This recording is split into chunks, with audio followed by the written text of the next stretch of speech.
All right, welcome everybody. We appreciate you all joining us. We've named this presentation, "Are You a Sitting Duck?" So hopefully you're not, as it comes to cybersecurity. Oops, sorry. So just a little bit of what we're going to talk about today. I'm not going to read this. Everybody is capable of reading it. So we'll walk through a few different pieces. I'm going to guide kind of the first components. Ryan's going to be in the middle section, and then I'll come back to kind of wrap some stuff up. And we've got a show special for you. So stay tuned to the end. That's called a teaser in the business. So in terms of the history of IT, we've been in business. Alex started the company over 3 decades ago. And really I looked up a couple of things. The Mac first came out in 1984, but really you kind of saw some proliferation of the personal computer back in the 90s. And back then, and even into the early 2000s, most of the IT support was kind of a break-fix methodology, right? We're kind of a plumber, so we'll call you if and when we need you. Obviously, and at that point in time, businesses and employees really didn't use technology. It wasn't mission critical. It was just a nice tool to have, depending upon the work that you did. So if you're an accountant, spreadsheets were kind of cool. Although my uncle, till his day he retired, still used the long green paper for his accounting, even after the advent of spreadsheets. Then technology began to kind of progress, both on the telephony transport. We went from, if those of you old enough to remember the dial-up connections, we jammed all the way up to ISDN, T1s, and etc. And then the computers started to get more powerful and smaller to the point where iPhones came out, and really at those kind of merging points, then the IT became much more mission critical, much more being able to be portable and do things wherever you wanted to do them. And so there was kind of a higher need for proactiveness in terms of, and a desire for computer uptime so that employees could be productive, whether they're working during the day, in the evenings, on the weekends, and etc. In 2009 is about when cryptocurrency was coming out. Bitcoin was the first one of that. And with that was a lot of good things, but there was also a lot of bad things because the bad actors were able to leverage the cyber currency to really monetize their bad activities that they were doing. And we see that now as ransomware, where they kind of get into an environment, will look to encrypt files and then hold those hostage or ransom, so that you have to pay the ransom in order to get the unencrypted files and data back. COVID, in the not so long ago, accelerated the remote work environment, leveraging these kinds of tools, which is terrific, but it does broaden the attack landscape that the bad guys can go after. So really today, what we're seeing more and more is the importance of preventative care, proactive types of maintenance, and kind of staying ahead of the curve as it pertains to cybersecurity, so that you're not a sitting duck. 29 years ago, believe it or not, when I weighed when I had a few less pounds on me, I used one of these Discmans to run a marathon. And I leveraged, when I remember when the iPod came out, what a mind-blowing thing that was, right? All the stuff went on that little device, and I love my BlackBerry, but I don't have any of these anymore. Actually, I still might have the iPod, but I don't use it. And so, but there are still people leveraging some of the technologies and the mindset that was back then. These are actually some products that we sold. On the firewall side, we sold, Bob Ryan will also remember, the Zywall that we had. It was a pretty much very basic firewall, very economical, kind of a set it and forget it methodology, just putting a barrier between the internet and your network. And then we also sold, from a backup perspective, these kind of portable hard drives.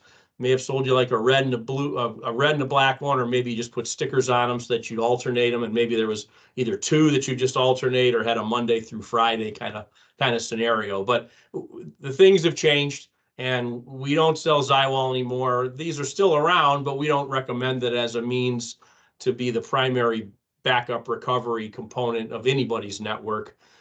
Because like, these devices, there's new stuff that's come out, and there's even more as the technology changes on this side. And so really, in terms of why the bad actors, we talked about cyber currency and its growth. This gives a little bit of data in terms of just the growth of cyber currency. This looks at Bitcoin a little bit specifically here in the yellow. The teal numbers show the number of crypto coins that's growth.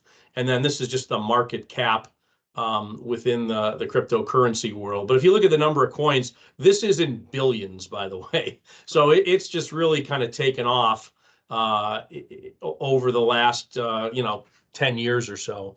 And ironically, when you kind of look at the growth of cybercrime along a similar continuum in terms of billions of dollars here, you can kind of see that, boy, there seems to be a pretty good parallel between that and that. Again, not bashing cryptocurrency, but the data is the data, which is what we're trying to show. Then as I was kind of doing some research for this, I came across some data from the FBI. They have a complaint department that they take cyber crime complaints and have been doing that for some time, and they compile data and produce a report. This is the 2023 report. I'm happy to send it to you if anybody's interested. Just let me know.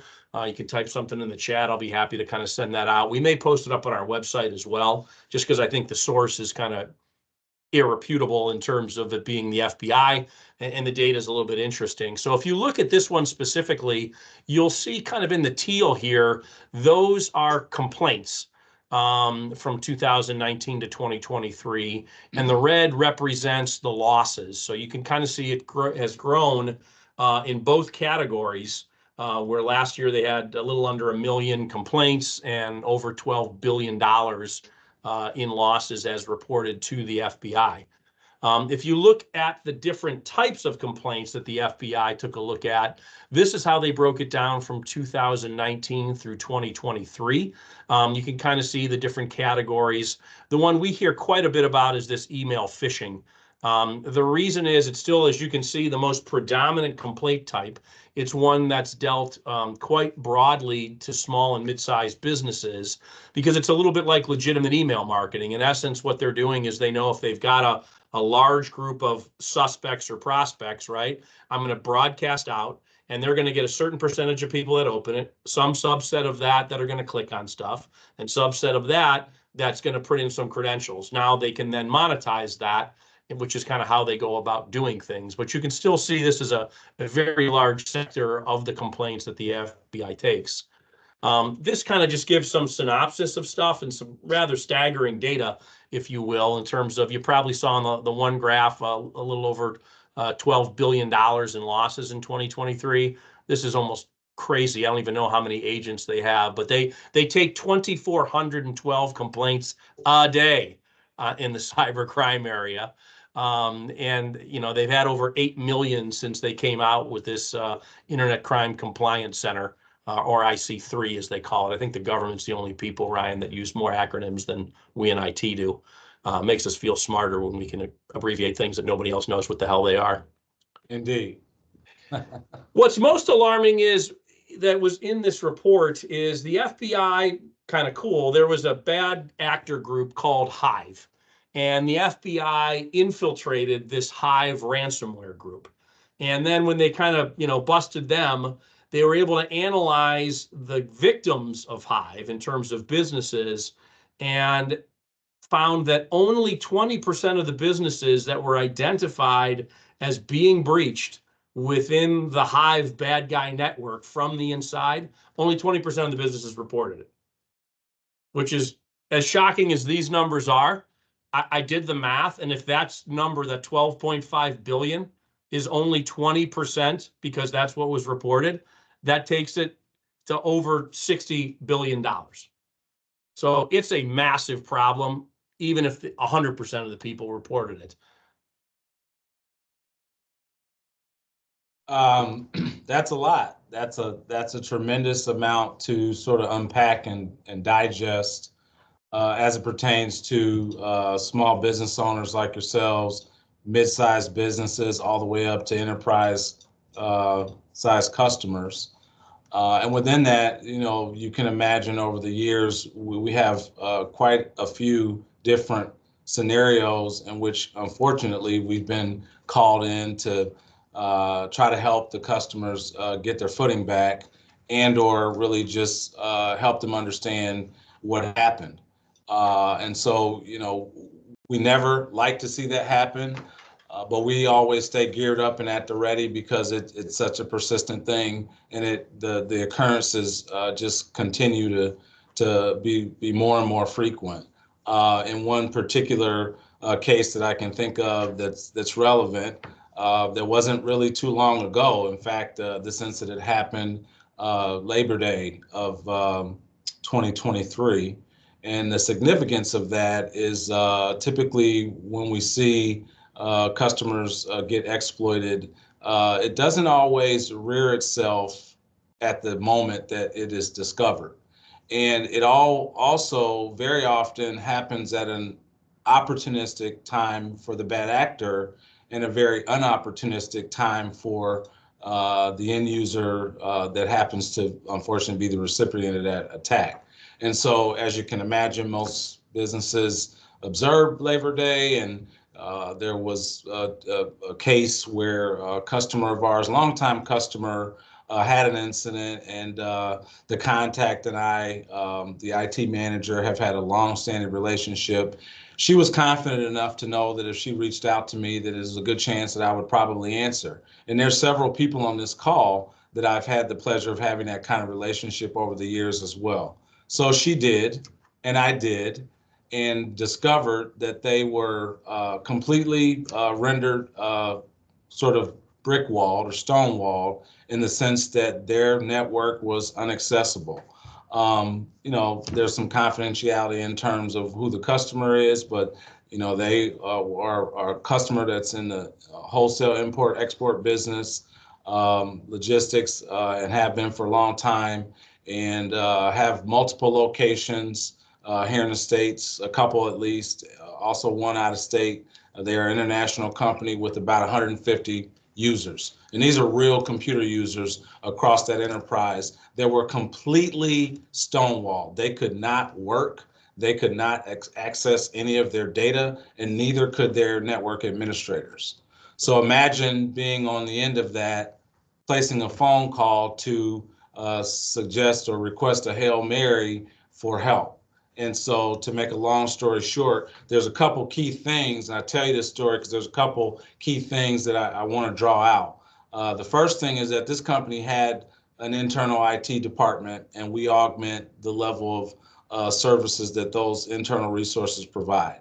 They had antivirus running on their servers or on their network that didn't catch the exploit. The exploit was a known exploit that had been delivered but unexecuted for a unknown period. We speculated that it was a couple months before that exploit actually reared itself. And within that exploit, it literally crippled and basically put all their servers at rest, and none of their users could access that information. So the key point in this story is that if you are considering doing anything to improve your security posture, the ideal way to do that is in a layered approach manner. You want to have multiple different layers of security that you can use as mitigation tools and fallback positions and preventative measures to keep yourself out of harm's way as best as you can. Again, those are mitigation tools, fallback positions, as well as proactive tools that prevent.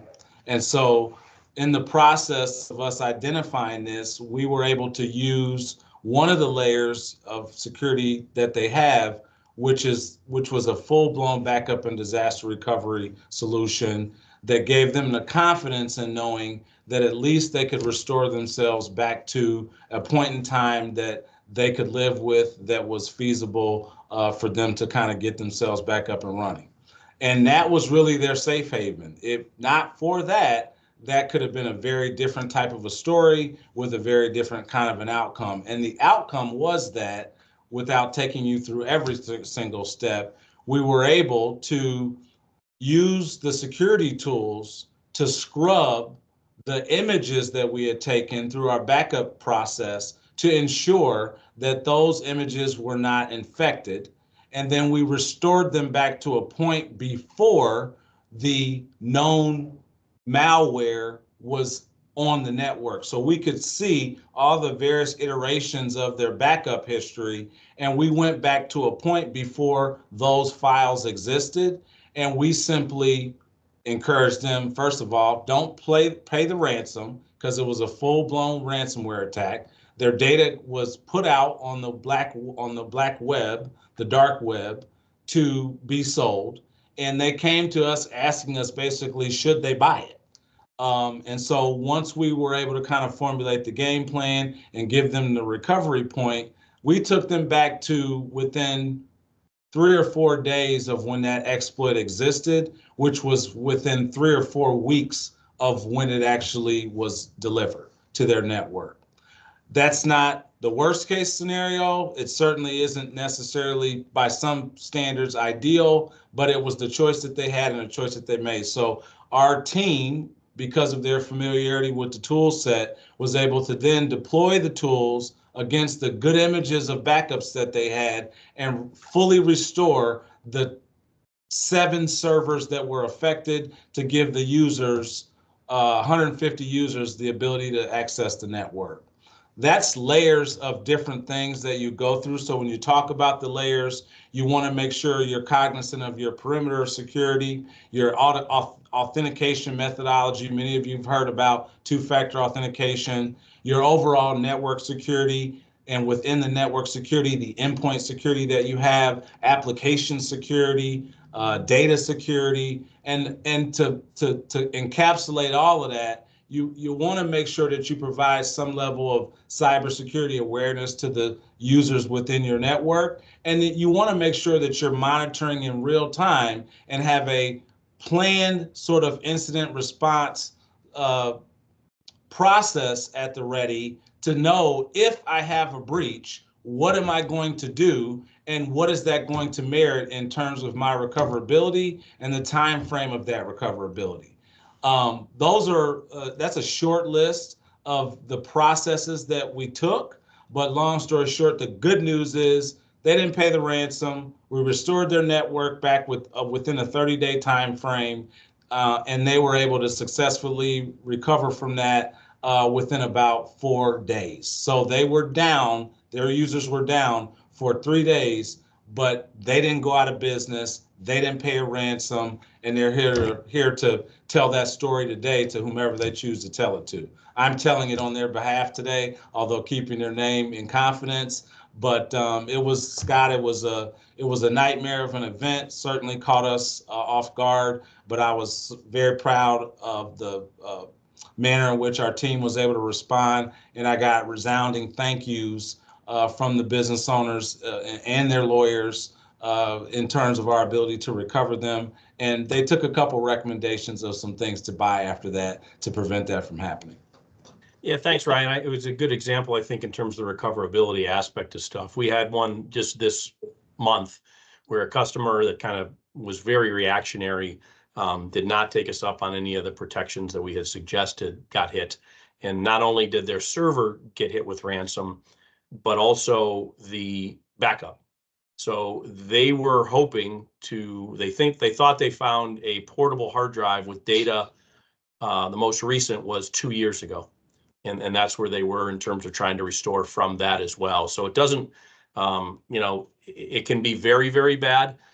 We actually had another one that we were called into, and I was able to talk with the owner's representative and general manager, Jerry, here, and we recorded it, and it's on our website. The link there is on the bottom if anybody wants to go watch these. These are anywhere from 1 minute to 5 minutes. We kind of broke them out into little snippets. The one there on the top, on the far right, the financial cost of a breach, they did have cyber insurance. Jerry estimated it would have cost them over $200,000 in hard costs had they not had cyber insurance to cover that. So it's definitely real and something that we caution you about. And the reason we talk about this so much is just we see it on a regular basis. And I know you may have heard of some folks that you know that have gone through it, but perhaps not. And so maybe for us, it's a little bit more real just because we see the devastating effects that it has that Ryan and I both talked about. So at this point, they're probably thinking, surely there must be something you can do. I'm presuming that you're posing that question to me because everyone else is muted. So Absolutely. And so I'll definitely give you guys some insights of what you could do. Scott, if you don't mind, I'd appreciate though if you never called me Shirley again.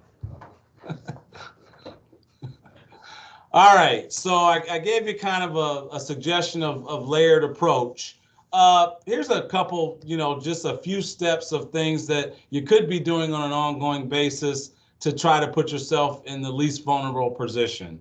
Patching your Windows computers, patching your Windows operating system on your servers, monitoring your computers in real time, monitoring your servers in real time. Proactively working on the computers in terms of ensuring that all the applications are updated and have the most security patches, updated security patches. Same thing on the servers, not reactively, but proactively being the key. Leveraging your perimeter security with the next generation advanced firewall. Similarly, leveraging the endpoint security with next generation endpoint real-time monitored antivirus, updating the edge security devices, making sure that you have some level of multiple authentication factors when you log onto the network or when you check your email. Multi-factor authentication for employees on key devices within their workday as they're using key applications. Using a password vault to ensure that you're able to deploy complex passwords that you don't necessarily need to remember what they are because they're so complex and you can't. You can just use the tools that are available in order to give you that best-in-class security posture. Synchronized security as it pertains to your firewall and your endpoint, your wireless devices all kind of working in unison, marching the same direction, singing the same song, if you will, in terms of awareness and their ability to block malicious content and traffic that's going across your network.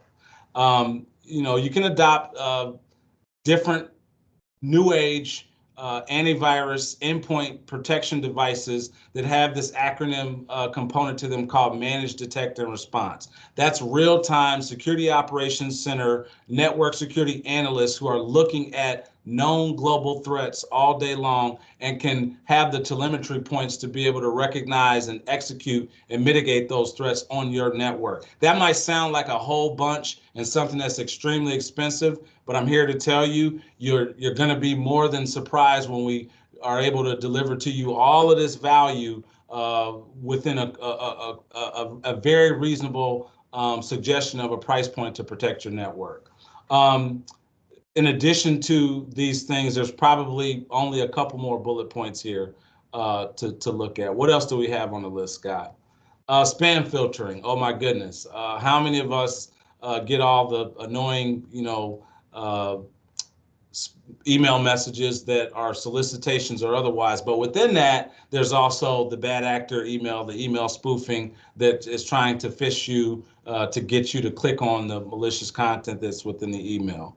And then, as I mentioned earlier, being able to make your staff aware. Sometimes business owners, they're the weakest link in your process and your posture. And it's our responsibility to give you guys a path to educate them. If you ever try to get any kind of cyber insurance or you have cyber insurance currently, that's one of the main and first things that'll be on the application is, are you providing cyber awareness training to your staff? And some might even go as far as to ask how you're doing it, with what tool and how often. So we definitely have some things for you to consider with that. Protections in place that keep your staff in check in terms of not being able to just willy-nilly install whatever they want to install on your computers that you've invested in for them to do their jobs. You can definitely check and balance the level of access and permissions that they have by technology that we refer to in the industry as PAM, or privileged access management. That's just a means for you to control what gets installed on your end users' computers. And then the backups. Make sure you have a full-blown disaster recovery business continuity backup solution. The stuff that Scott showed you earlier with the hard drive that was being rotated, that's days of past. Today, we can show you a solution that gives you the recovery point objective that you want, with the confidence in knowing that the integrity of that data is there when you go to restore it. You can do this manually on your own and have someone monitor it, or you can get served as an a la carte service that allows us to fully be responsible and maintain and monitor the entire global backup routine that you have on your network. We can do that at the workstation level. We can also do that in your Office 365 environment. And the business continuity piece is knowing that you can keep on trucking. You don't have to wonder if you have a breach, if you get attacked, what you're going to do in terms of continuing to operate your business and be afloat. So all of those things kind of go into a managed backup solution and being prepared and having the right posture. We don't know necessarily what the dollar amount is for your downtime, but I'm certain that you can quickly do the math and determine, I got X number of employees and X number of hours that they work during the day. If they're not doing that and I still am paying them to do nothing, how much is that costing me? So just a short list, few things that you can do. Many of you probably are going, really, Ryan? Are you freaking kidding me? You expect me to A, remember all that? You expect me to B, have the expertise to do all that? You expect me to C, be able to hire someone and pay them a reasonable salary that's not going to bankrupt me to do all those things on a constant, everyday, consistent basis with expertise and precision? I mean, you might be able to find that kind of person, but if you can't, look no further. I think that there's a number of different ways that you can go about this that you might find are a lot more economical than what it might sound. We have a process. We've been doing this for a long time. It's not guesswork, but at the same time, it's based upon our awareness of industry standards and best practices. And, we have an assessment protocol that we use for new customers that we don't know anything about. We also have an assessment process for customers like yourselves that have been doing business for a while but haven't yet subscribed to some of these more proactive, preventative, managed services that you keep hearing in the industry: managed service providers, managed services subscriptions. It's the trend, but it also, in my opinion and many others, is the best, most effective way to spend your dollars as it pertains to IT support and maintenance. And so we go through the assessment, we conduct it, we come back to you and show you what we found. In some cases, we break that down categorically, and you can select from those categories and those pillars as to which ones have the most relevance and resonate the most with you. And we can discuss what the game plan looks like. It's not really all about us telling you where you should be as it pertains to the level and sophistication of your network and the security. It's really our job to uncover and make sure that you're aware of all the different gaps where technology might be able to solve the problem or be a benefit overall to what you're trying to do. So our job is to help you identify what those gaps are and then help you come up with a game plan to mitigate them if you choose to. If you don't, we're happy to help you. It's just painfully going to take a lot more time and likely be a lot more expensive. Thanks, Ryan. So really what we were offering for during the show, as Ryan talked about, was that we do assessments for people. And then really what it's designed to do is to basically allow our engineer to go out, take a look at your unique situation, because everybody's got different things in place that they have. But we want to be able to kind of get rid of any blind spots. So what we do is we'll collect the data, we'll send the engineer out. They come back, they compile all the information, and then typically we would come back out and review that information with you And so we can share the findings. We can show you what you can do about it and the cost associated with that, so that you can then just determine where the water level is for you in terms of the protections that you want to put in place, as well as the cost then that you're willing to incur to prevent bad things from occurring. And obviously we'll do that at no charge for you guys. But it is real time from a billable engineer that we're going to send out to you at no charge. You've all worked with us for some time. Here's what a few other people that are working with us kind of in a managed services fashion had to say. So we're very proud about the long-term relationships we built with you all, as well as some other customers that we have.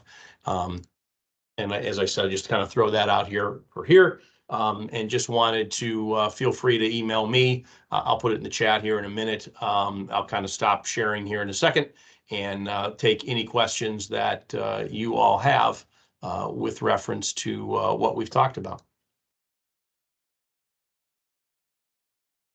It'll be so disappointing if no one has a question. I'm going to start talking again. So I don't know if I can I can't unmute you, so you'd have to unmute yourself. Hey Ryan, I'll ask you a question. So you had mentioned insurance, and you know, we carry a cyber policy, for example, but to be honest with you, since we don't have an IT department, I don't even know what the hell I'm paying for. And if there's exclusions in that insurance policy that I'm violating, does Cygnus offer a service where I could say to you, hey, help me review this and make sure I'm properly covered and that I'm not at risk because the policy says I can't do A, B, and C. And guess what? I'm doing A, B, and C, right? Because I have multiple offices, multiple people. I don't know, you know, is that something you guys do? Yeah, in fact, John, that's a great question. I appreciate it very much. We do it all the time, and it is just as simple as what you might imagine, where on a consistent basis, as the continuum of cyber insurance continues to advance, customers that are just getting to that point or have been at that point for a long time, it's an area that you don't necessarily have all the answers in. So very often we get customers that do just that, John. They send us the cybersecurity form and or application and say, Ryan or Cygnus team, can you help us fill this out? And in some cases, I'm like, yes. The answer is no. And they're like, what do you mean? The answer is no to every question on this application. You don't have any of it. And that sounds extreme, but unfortunately, that's very often the case. On the other extreme, it's a matter of defining, because as you can imagine, those questions and those forms have become more involved over the years. So being able to not only check yes to some of those things, but also define the who and the how often is really the next level of where those renewals come into place. So when you're able to do that, and we don't want to overstep because we're not in the insurance business, but the goal is really for you to make sure you're providing the most accurate information back to the insurance carrier. B, to make sure that as you enhance your security posture, that you're able to articulate that so that you can either A, broaden your coverage, or B, lower your costs as it pertains to whatever level of coverage that might be most comfortable. So that's a long-winded answer of saying yes, absolutely, but there are some scenarios that require a little bit further investigation, but we can absolutely help you with that. We do that all the time. Thank you, Scott. I'll get back to you. Okay. The other thing that I'll let you guys know as well is on that same link that I had put up there. I'll put it in the chat. It's just on the main website. If you go to resources, it's at cygnussystems.com videos. Last year, Ryan and I, there are 2 videos from, I talked with Ari Dolgen and Ryan spoke with Michael Hale, who are cybersecurity salespeople. So if you're interested, those are there too. It's a resource. We don't offer anything as it pertains to cyber insurance, but I just wanted to kind of throw that out in addition to the things that Ryan had talked about. Any other questions? I will say that, this is Bob, that the assessment will give you a very good idea as far as security is concerned. We'll uncover all your vulnerabilities and make suggestions on how to close those vulnerabilities. Yeah, and I'd add to that, this is, companies that we have that have a couple key users in the environment and that's it, all the way up to, companies like what I mentioned and beyond. And so I would encourage all of you, some of you are on this call that are already on this journey, to know with confidence that what Cygnus has done over the years is really established a roadmap and provided a plan for small business owners to begin to take a security posture that allows you to cover all these bases at an extremely reasonable and affordable entry point and recurring investment standpoint. And so we said a lot. It sounds like a lot. It is a lot, but we've done all that work for you. We've carried the cross, if you will, of understanding and come up with what we think is a very, very practical approach to being able to have all these checks and balances in place and not have to worry about managing it as time goes on. So the assessment allows us to uncover and establish what those key areas are. And then we just have a menu and a couple pre-thought out bundles of offerings that are really a great fit for companies that want to try to work on these things and protect themselves as best as they can. Yeah, thanks, Ryan.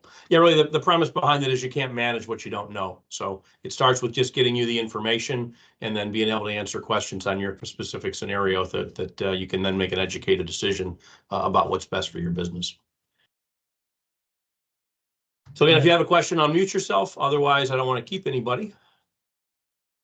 You can reach out individually to us. Hopefully, you all know how to reach us. So we are here. I want to thank everybody again for your time and sharing with us. Ryan, thanks for your participation, and you do as well, Bob.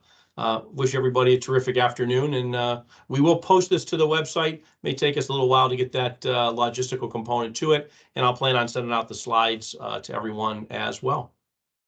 All right. Thanks, Scott. Have a terrific afternoon. Thanks, everyone. Thanks, everybody. Bye-bye. Okay.